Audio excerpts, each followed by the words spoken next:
એ મિત્રો, વિડીયોની શરૂઆત કરતા પહેલા આવો આપણે બધા ભેગા મળીને પ્રાર્થના કરીએ। જે પણ ભક્ત આ અમૃતમય વાણી સાંભળી રહ્યું છે એના જીવનમાં તમારી કૃપા હંમેશા રહે, એના બધા દુઃખ કષ્ટ તમારા ચરણોમાં સમર્પિત થઈ જાય।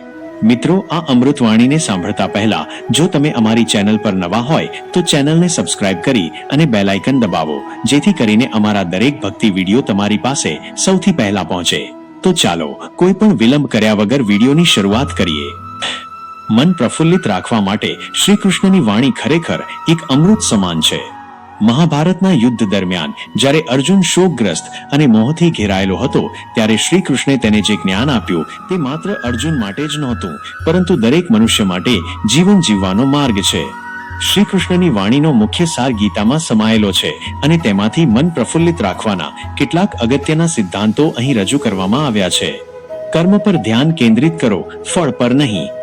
આ ગીતાનો સૌથી પ્રસિદ્ધ અને શક્તિશાળી ઉપદેશ છે, કર્મણ્યવાધિકારસ્તે માં ફલેષુ કદાચન, તારો અધિકાર માત્ર કર્મ કરવા પર છે, તેના ફળ પર ક્યારેય નહીં।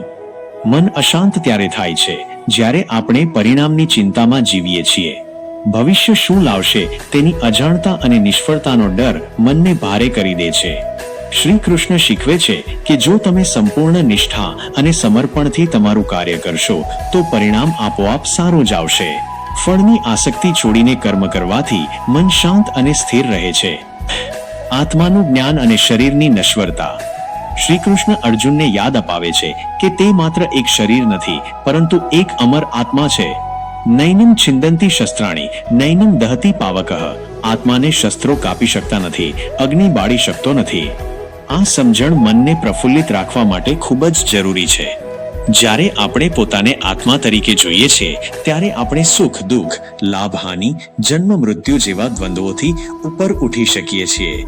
શરીર ભલે બીમાર પડે કે નબળું થાય, પરંતુ આત્મા હંમેશા શુદ્ધ અને અપરિવર્તનશીલ રહે છે। આ સત્યનો સ્વીકાર કરવાથી જીવનના પડકારો સામે મન મજબૂત બને છે। સમત્વનો ભાવ, બધામાં સમાનતા।